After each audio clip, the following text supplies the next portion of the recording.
Bueno, buen día, ¿cómo andan? ¿Todo bien? Buen arranque de semana para todos.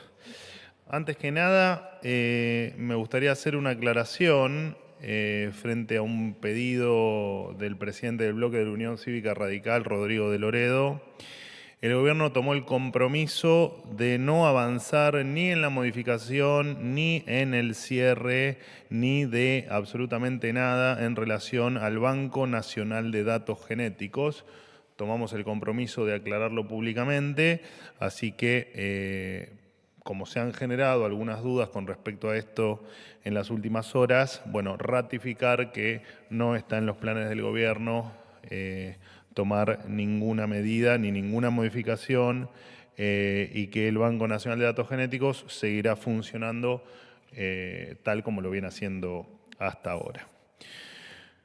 Por otro lado, y en vísperas de en breve comenzar el tratamiento de la ley bases en la Cámara de Diputados, destacar a los pequeños y medianos empresarios de la Asociación de Emprendedores de Argentina, ASEA, que presentaron en el debate en comisiones para apoyar el proyecto y en este marco lanzaron un compromiso que de promulgarse la ley, se crearían o con el lema de 1 millón de pymes pueden tomar 1 millón de trabajadores. Hasta el momento ya hay 350 empresas y 3.500 emprendedores que se han sumado a esta iniciativa y por supuesto esto no es ni más ni menos que la representación de la buena voluntad de los argentinos que trabajan, de los argentinos que generan trabajo y de los que sí saben lo que es pagar las cargas sociales todos los meses, de los que sí saben lo que es pagar sueldos todos los meses y los que sí saben lo que es el esfuerzo y el tratar de llevar un emprendimiento, una empresa o cualquier otra cuestión que haga al crecimiento, a generar empleo y hacer de este un país mucho mejor del que conocemos. En otro orden de cosas, y con esto termino, destacar un hecho judicial que no es de ahora, tiene varios días, pero ha tomado conocimiento en los últimos días, perdón la redundancia, en la provincia de Chaco, y que no deja de causar estupor. El rector de la Universidad Nacional del Chaco Austral, cercano aparentemente a la política, fue procesado por corrupción y fraude en la administración pública. En la causa, la justicia señaló el presunto desvío de fondos de la Casa de Estudios hacia fundaciones y empresas que estaban a cargo de familiares y allegados. También fueron procesados en esta misma causa otros 17 empresarios, directivos y empleados de la universidad, todos vinculados a una supuesta red criminal. Estas son las denuncias, que por supuesto son hechos presuntos, pero son las denuncias que efectivamente nos motivan cada vez más a impulsar auditorías en las universidades, porque precisamente sabemos que no todas las universidades son iguales, que no todos los rectores son iguales, y está claro que las auditorías son también para mostrar quienes honran su labor trabajando de manera transparente y por supuesto también para mostrar quienes no lo hacen. Dicho esto, me abro a preguntas para quien quiera preguntar. Jaime, buen día, ¿cómo estás? Hola, buen día, ¿qué tal? Jaime Rosenberg, Diario de la Nación. Vinculado con este último tema, el tema de las universidades, trascendió que habrá una reunión de la ministra Sandra Petovelo y el secretario Torrendel con el rector de la UBA, Ricardo Gelpi. Quería, consultarte qué se espera de esa reunión, hasta dónde está dispuesto a llegar el gobierno y si es una señal que la propia ministra tome cartas o participación en la reunión, una muestra de la importancia que le asigna el gobierno a esta reunión. Y ya que hablaste de las auditorías, no sé si podrías explicar el hecho de que el gobierno impulse auditorías, tomando en cuenta que las entidades que tienen que hacer las auditorías es la Auditoría General de la Nación y en todo caso la SIGEN, no el gobierno nacional. Gracias. Bueno, por eso es que aclaro siempre que estamos evaluando diferentes alternativas que nos permitan impulsar efectivamente esas auditorías, recordando también que la AGN, la Auditoría General de la Nación, la última auditoría que hizo fue en el año 2018, entonces queremos efectivamente que se vuelva un método un poco más constante y cotidiano, ¿no? Que auditar una sola facultad en el periodo o en el último periodo de 6 años. Con respecto a la reunión es una reunión que estaba en agenda, que no se dio antes por cuestiones precisamente de tiempos.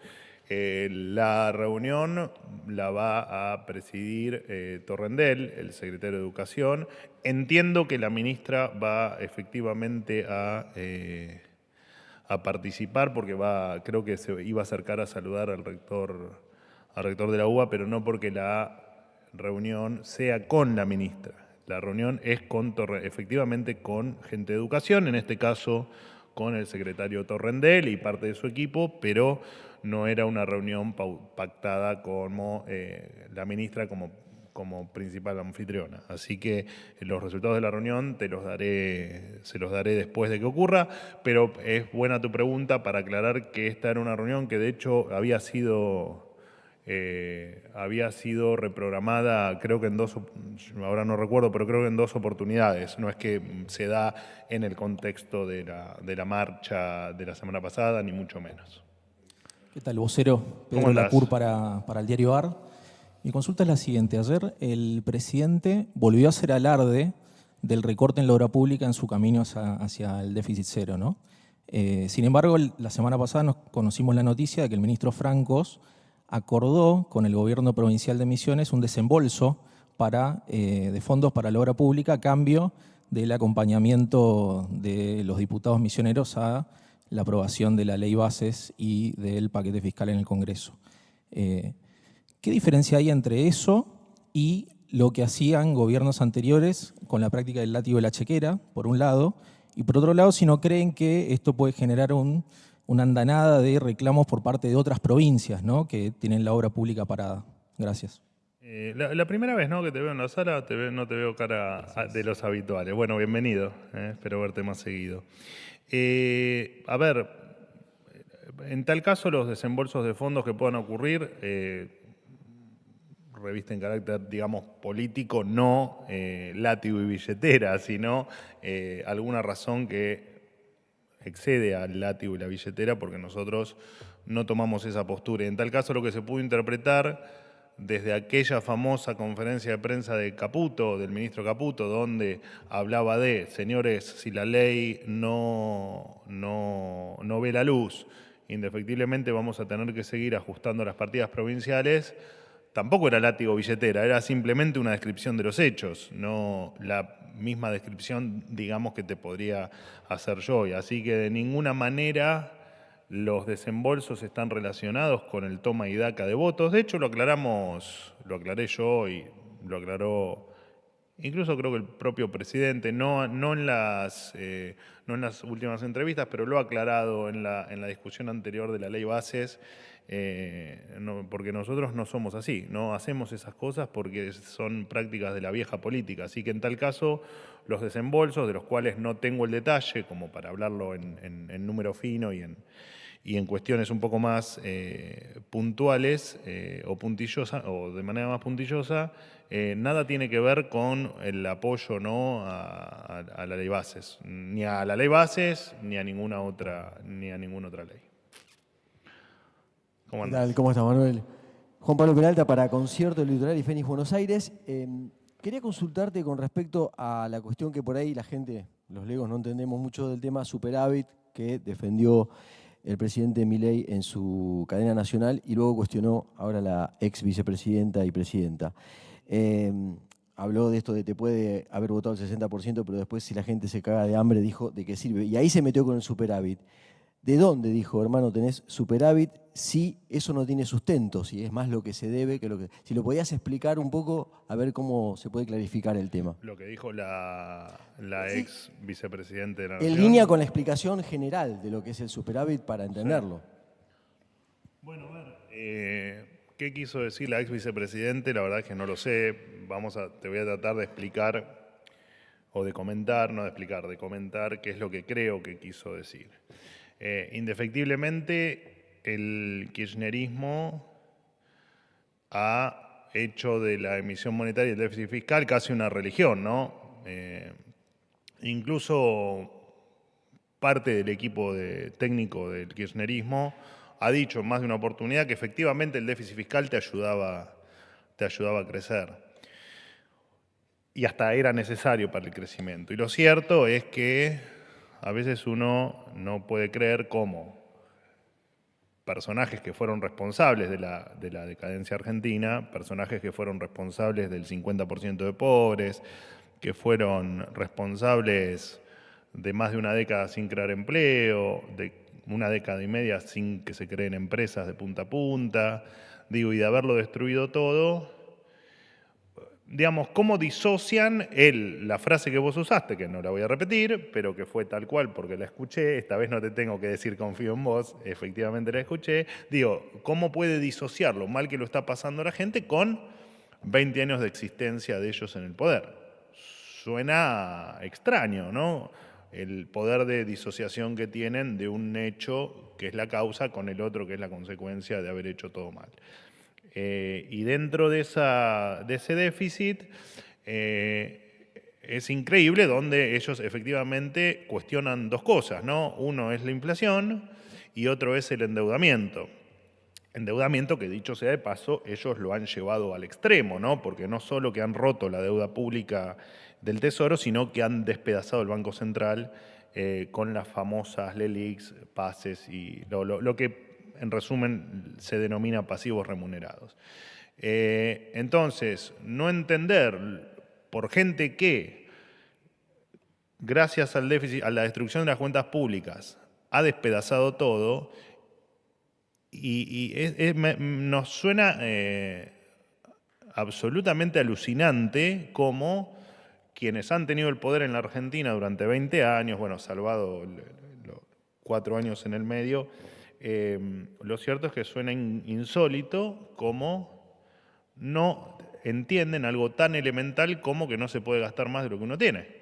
Y es increíble cómo siguen sin comprender cómo el déficit fiscal deriva indefectiblemente en dos cosas, o en emisión monetaria o en endeudamiento.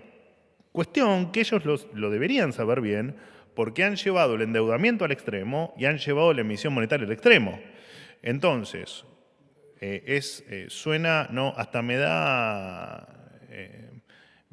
hasta pudor explicar esto cuando es algo obvio, ¿no? Digo, si vos gastás más de lo que tenés, bueno, lo que te va a pasar es que el primer mes le pedís prestado al banco, que es el endeudamiento, al segundo mes el banco no te presta más, le pedís un amigo, que acá era la emisión monetaria, y al tercer mes reventaste por el aire. Y es un poco la consecuencia de lo que estamos viviendo. Entonces, seguir discutiendo en la Argentina lo bondadoso del déficit fiscal o lo negativo del superávit fiscal, como lo plantea la vicepresidente, es insólito. Digamos, no hay otra definición que esa. Es absolutamente insólito no entender todavía, a pesar de tener una Argentina pobre, a pesar de tener una Argentina alejada del mundo, a pesar de tener una Argentina que no crece hace un montón de años, es increíble cómo siguen ponderando cuestiones que nos han hundido en la más absoluta decadencia. La verdad es que no, mucho más para aclarar sobre eso no hay, porque evidentemente no se entienden cuestiones elementales, ¿no? Muy elementales. Sí. No sé si quedó la respuesta clara. Por favor. ¿Qué tal, Manuel? Buenos días. Fabián, feliz cumpleaños, ante todo. Ayer cumpliste años, ¿no? Cumpleaños, sí, gracias. Para la patria, le pregunto, se supo que el viernes la Junta de Directores de YPF se autoadjudicó un sueldo de 70 millones de pesos por mes. Quería saber en ese sentido en qué contribuye eso al estado en que se encuentra la Argentina, tomando en cuenta que quienes presiden, entre otros, son el jefe de gabinete Nicolás Pose y Juan Rolandi, el vicejefe, y si el gobierno va a tomar alguna medida con esta empresa de la cual poseemos todos los argentinos el 51%. Y por otro lado, preguntarte también, si me dejas, con respecto a las declaraciones del presidente ayer a la mañana en el programa de nuestro compañero Nacho Ortelli, con una caída, según acaba de decir hace un ratito Orlando Ferreres, de la actividad económica. Bermúdez, se desplomó 9.7% interanual en marzo y además cayó 1.3% contra febrero. ¿De dónde podría referir la información que tiene el presidente con respecto a que los salarios le estarían ganando a la inflación? Y bueno, terminamos ahí. Gracias. No, por nada, Fabián. Bueno, a ver, con respecto a la frase de los salarios están ganando la inflación, entiendo que comparó los salarios registrados en marzo, que creo que no tengo el número exacto en la cabeza, pero entiendo que la comparación es, te lo voy a confirmar, pero los salarios registrados de marzo que indicaron un aumento del 13,1% versus la inflación que fue del 11 o 10,5%. Entiendo que la referencia es a esa comparativa del último mes que se tienen datos disponibles. De todas maneras, quedo en confirmártelo con el número, con la décima exacta, porque la verdad es que, como te imaginarás, no tengo todos los números del Estado en la cabeza. Con respecto a, obviamente que hay sueldos que son bajos, hay sueldos que uno podría tomar como aceptables y hay sueldos que son descabellados. Vos me nombrás YPF, pero incluso puedo sumar a tu pregunta otros entes descentralizados que no condicen, si se quiere, con la normalidad o con lo que uno pretende o con lo que la gente pretende. Venimos de un gran desorden en las escalas, no solo en los organismos descentralizados, en el Estado también, al menos la esfera nacional, que es la que a nosotros nos compete. Estamos trabajando en corregirlo. Tengan en cuenta también que hay muchas cuestiones en términos salariales de organismos descentralizados tan descabelladas como la que vos me podés mencionar, que vienen de años y años y años de un desorden y un desmanejo de algunas cuestiones que incluso es indignante, digamos, ¿no? para muchos argentinos. Así que efectivamente se va a trabajar en eso y se va a tratar de corregir, ya te digo, no solo estas cuestiones delirantes, sino también cuestiones que son delirantes por lo bajo, ¿no? Bueno, de hecho, probablemente en compañeros tuyos lo veas, ¿no? Como algunos salarios están muy por debajo de lo que uno pueda pretender. Así que es parte de la tarea que tenemos por delante. Bueno, eso es un tema de una empresa, ya te digo, una empresa mixta donde efectivamente no tenemos una decisión directa sobre eso, pero estamos trabajando en eso, queda tranquilo, estamos trabajando en eso. Buen día, Cecilia Camarano para Ámbito. ¿Cómo andas? ¿Bien? Bien. Quería saber, bueno, en las últimas horas comenzaron a arribar los primeros alimentos producto de la apertura de importaciones. ¿Cuáles son las expectativas del gobierno en términos de cuándo creen que van a empezar a impactar en la baja de la inflación y si hay porcentajes mejor? Y si están trabajando en alguna otra apertura de importaciones justamente para bajar la inflación, además de alimentos. Gracias. Bueno, en realidad nosotros la apertura de importaciones es un camino de parte de nuestro esquema de liberar el comercio, ¿no? En su momento estaban dadas las condiciones para hacer la apertura de algunos rubros. Uno fue alimentos, había otros rubros también que estaban incluidos en esa primera liberalización de importaciones. Por un lado la expectativa es efectivamente que ese es un camino de continuar, por supuesto que tiene que ser de a poco por varias razones que ya supondrás, pero además de eso, claramente para nosotros en igualdad de condiciones la competencia siempre es sana, ¿no? Y mejora el precio del consumidor, que en definitiva es lo que importa, que el precio del consumidor mejore. Nosotros la verdad es que más allá de que tomamos como número válido solo el de INDEC, sí, como ustedes saben muy bien y yo lo he comentado en alguna conferencia, tomamos también referencias de algunas consultoras privadas, de hecho alguna me la nombró recién Fabián con respecto a otro indicador, pero que tomamos referencias y la verdad es que el rubro de alimentos viene mostrando un comportamiento acorde a nuestras expectativas, lo cual nos pone por supuesto muy contentos. Ahora, ¿cómo va a evolucionar o cuál va a ser el número final de abril? Bueno, nos enteraremos a mitad de mayo cuando efectivamente el INDEC publique su informe mensual de inflación. Todo lo demás son especulaciones, ganas y deseos de que efectivamente esto haya sido así. Y por supuesto que como consumidor entiendo que efectivamente eso es así y que los alimentos están teniendo un comportamiento de precios bastante estables a lo que veníamos, o bastante más estables de lo que veníamos acostumbrados en meses anteriores, ni más ni menos porque vos haces referencia a una política de importación o de levantamiento de trabas que había de la importación de algunos productos, pero lo cierto es que hay todo otro trabajo hecho en materia monetaria que muy a poco, porque tiene su rezago lógico, muy a poco empieza a impactar en tema precios en general y en tema alimentos en particular. Pero ojalá que efectivamente lo que vos estás sugiriendo, que es que las importaciones también colaboran a que los precios, a quien, digamos, como ha sido reconocido por algún empresario, que los precios no tengan la cobertura de riesgo que tenían hace unos meses, bueno, para nosotros, por supuesto, es una gran noticia, ¿no? ¿Algo más? Una pregunta. Buen día. ¿Cómo andás? Berta Reventos para la cadena SER de España. Un gusto. Yo le quería hacer dos preguntas. La primera, en vista del último episodio, los acontecimientos que ha habido en España con el presidente Pedro Sánchez tomándose unos días para reflexionar si seguía al frente del gobierno o no y finalmente decidiendo que sí, que sigue.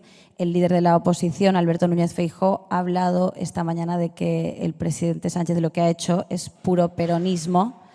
Quería preguntarle qué opinión le merece al gobierno del presidente Javier Milei este último episodio y si coincide o no con la valoración del señor Feijóo. Y en segundo lugar, esta mañana El País ha publicado una nota donde decía que el presidente Milei, en su viaje a Madrid el mes que viene para dar apoyo a Vox en la campaña de las elecciones europeas, no tiene previsto reunirse con Pedro Sánchez ni con el rey. Y quería preguntarle, reconfirmar y preguntarle por qué no se reúne con su homólogo en España. Muchas gracias. Bueno, lo cierto es que con respecto a la primera parte de tu pregunta, no tenemos opinión sobre lo que pasa en términos de política interior en el resto de los países, o al menos no con España, porque no tenemos que opinar sobre un hecho que es un tema local donde respetamos en tal caso el esquema de cada país y el sistema democrático de cada país y las decisiones que cada autoridad tenga elegida o ejerciendo el poder de manera legítima, no tenemos que opinar.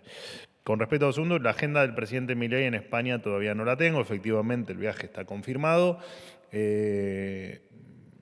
Tengo algunos detalles en la cabeza, pero todavía nada acá en Argentina, al menos con este gobierno. Las agendas las transmitimos cuando efectivamente están confirmadas, completas, y no negamos ni afirmamos ninguna visita, ni ninguna reunión, ni ninguna entrevista, ni ninguna cuestión de agenda en el país de destino hasta que no tengamos toda la agenda confirmada. Así que en cuanto la tengamos, hay un canal aquí para prensa extranjera, seguramente te llegue por allí la agenda detallada, y si no, ahora le pedís a Javier Lanari que te agregue o que te tenga en cuenta para el tema de la agenda en España. Sin embargo, está confirmada la presencia en el acto de Vox. Por eso, pero eso yo no lo confirmo hasta que no tenga la agenda confirmada. Porque recién cuando tenga la agenda confirmada, y por supuesto el ok del presidente de la Nación, yo no confirmo agenda. O sea que no te voy a poder confirmar ni desmentir que vaya a la visita de Vox. Probablemente lo haga, pero no te lo puedo confirmar porque no tengo los elementos todavía como para confirmártelo. Cuando lo tenga y sea oficial, se los voy a comunicar. ¿Algo más? Gracias.